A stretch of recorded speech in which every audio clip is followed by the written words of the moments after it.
অবসর সময় তারা মারছে, তারা যারা মারছে ওই লোকের লোক এই যে দায়িত্বে আছে দিয়াজুস তবুস, তারা আমার ভাইয়ের খুনির লগে সুধাংশু দেবনাথ তা ছিল আমার ভাইয়ের খুনি, আজকের থেকে প্রায় 30 বছরের আসামি। ওই তার নিয়ে সেরা হ্যাঁ আমার বাতিদার ওখানে আবার আক্রমণ করছে। এখানে একটা মেন প্রবলেমের সূত্র রয়েছে কি একটা জায়গা বেচা কিনে নিয়ে আসে, জায়গা বেচা কিনে নিয়ে আসে, জায়গা কিনছে মানে আমার বাতিদার এক আত্মীয়, তো সম্পর্কে বোন জামাই।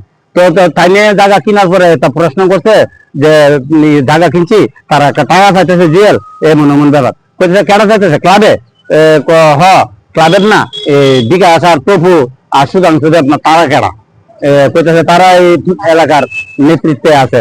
তো নেতৃত্বে যে থাকতে থাকে তো তারা তো আমি কইছি যে আবার এখানে যে ক্লাব আছে ক্লাবের তরফ থেকে কইতেছে তারা টাকা দিবা, তবে আমি কি জানি মন্দিরের সংস্থার নামে ক্লাবের তারা ফোলা বানাইছিলাম কিছু টাকা যেন আমি দিয়ে দেবো, তারা ব্যক্তিগত বুঝে তোমরা আমি কে লেগে টাকা দেবো, আজকে তারা বলে আমরা 15 লাখ টাকা দিলাম। তো ওই কথা নিয়ে সেরা যে একটু শোনা শুনছে, তখন কইছে তোমরা 10,000 দিয়ে হইতো না, তারা 10,000 দিবেন না, হ্যাঁ কিছু যদি তারা এই কথা কো এরপর এটা নিয়ে এইসব ধরনের কত জমি ব্যাপার টাকা পয়সা ব্যাপার নিয়ে আসে আমার বাচ্চাদের লোকে কথা কাটাকাটি গেছে, কথা কাটাকাটির পরে কোয়ার পরে 2 দিন চুপ হয়েছে।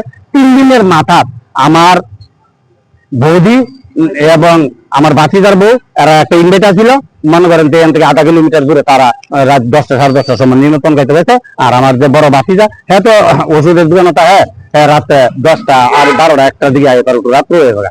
আর বাবা তো সারাদিন অটো চালায়, সবাই যার যার সংসার, আমরা বাড়িদার সবাই আলাদা আলাদা করে আমরা বাড়িঘর দূরে।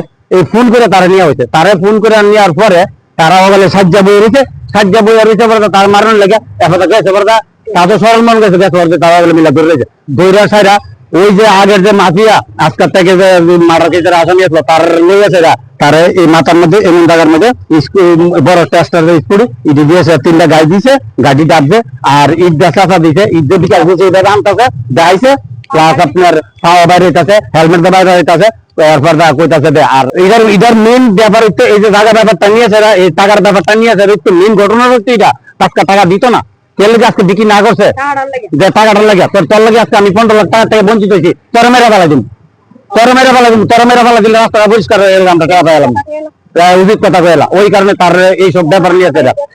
এরপর থানার থেকে কত সাহায্য পাইছি বলতে আমরা বড় বাবুর কাছে আইছি, বড় বাবুর কাছে আওয়ার পরে আমরা কিছু কমপ্লেন করে পয়সা যাইবো, যা গেলে কথা ধরতে পারি না সে করি না সেই না। প্রশাসন যদি আজকে চেষ্টা করে কোন জিনিসটা না পারে আপনি আমার কোন বিকাশটা বেরান না, বিকাশটা মাত্র বেরানোর ধারবাবুর একটা ব্যাপার।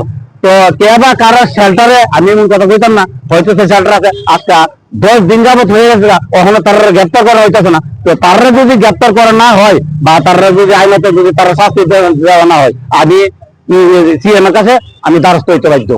জমি বাবু যেমন 100% শিওর আপনার আমার যে এলাকাবাসী আছে এলাকাবাসী লোক আপনার ওটুকু তদন্ত করে সেটা দেখতে পারেন কি কয়, তখন আপনি বুঝতে পারেন। বাড়ির মাঝে কারোর বাড়িতে যদি একটা শনি পূজা দেয়, কারোর বাড়ির বাড়ি যদি একটা বার্থডে হোক, কারোর বাড়ির বাড়ি যদি কোনো অনুষ্ঠান হোক, কেউ একটা মনে করেন সরকারি একটা ঘর পাইলো, তুই এদের কাজ হইলো, কারেন্ট গেল, রাস্তা গেল, সবকিছু তারা টাকা দিতে লাগবে। এই তপন ঘোষ, বিকাশ ঘোষ এবং সুধাংশু দেবনাথে তারা টাকা ছাড়া কিছু আর এত বড় আমি অনেক চাই তার সুষ্ঠু গ্রেপ্তার হোক, তার বিচার হোক, তার জেলে দেখ, যে বিচার না সেই বিচার গভর্নমেন্টে করক। হ্যাঁ আমি যাতে আইনের রাস্তায় চাই, আমি সরকারের উপর ভরসা আছে, আমি সরকারের আইন মাফিক আমি চলতেছি, আমার কথা তার আইনত বিচার করক, তার যেমন নেক্সট যেমন এমন কাজ তার কোনো লোকে না করে আর কোনো ফুলাফান্ডা তার বড় বড় কথা। তার ভাই একটা রাত্রেবেলা আছে মনে করেন যে দ্বারা সারা খুবাইছে রাত্রেবেলা, তার ভাই একটা টমটম ছাড়া রাতে 11টার সময় আছে কি সমাজ থাকি এলাকার মধ্যে থাকতে পারতো না, তার অত্যাচার কি মানুষ এই এলাকাতে বঞ্চিত হয়ে যায়। আমি আজকে গরিব দিকে সার এলাকায় আমার বিচার নাই, আমি কিছু করতে পারতাম না। তো এটার একটা সমস্যা, এটা কোনো সাধা নাই। তবে আমি আইনের রাস্তা দাঁড়ান, আমি এখন আমি আউটসোর্স চাইছি, আগামী দিনে আরো আমি উপরে যাবো। এটা কিন্তু আমি কিন্তু এখানে এটা নিয়ে শেষ না।